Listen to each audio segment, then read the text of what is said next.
these reports that came out yesterday, we just kind of touched on a little bit, was the fact that Donald Trump had reached out to Robert Kennedy Jr.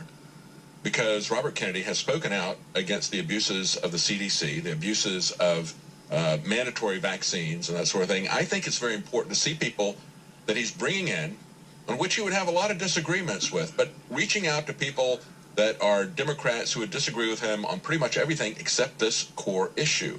Donald Trump has spoken out on this. It's one of the things that really made me stop and say, this guy is genuine. I mean, the first thing about Donald Trump, and we've heard the Republicans so many times say, we're going to close the border, we're going to get rid of Obamacare, and they never did it. They never did any of the things that they said they were going to do. But Donald Trump had been, when I realized that 30 years earlier he'd spent $100,000 to take out ads against the unfairness of NAFTA, I thought, this guy's for real. When I heard him talking about vaccines, it's like, wow, this guy's not only for real, but he's not afraid to take the heat. And that's what we're seeing here with these attacks on him by the intelligence services, by the elite, by the globalists, is because he's saying this type of thing, which actually is what Robert Kennedy has said. This is what Robert Kennedy said in hearings in Vermont. He said the CDC is a troubled agency. There have been 4 separate scathing federal studies about the CDC. I'm not talking about the whole agency. I'm talking about the vaccine division. One by the the United States Senate, a 3-year study, one by the House, another by HHS, by the Inspector General, and a study this year by the Office of Research and Integrity.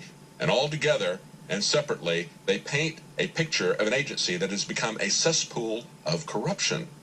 He said, I ate breakfast last week with the president of a network news division. See, this plays into this fake news stuff that we've got from the networks. Another reason why they don't like Donald Trump. I had breakfast, he said, with the president of the network news division. This is RFK Jr.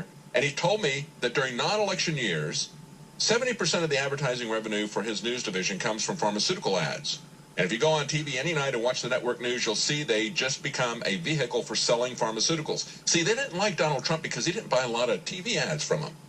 He spoke to you directly on Twitter. He didn't spend much money on TV. They didn't like that. Set up a whole new pattern. That's one of the things they didn't like about him. But really, the fact that they make so much of their money from pharmaceuticals, that is a key thing.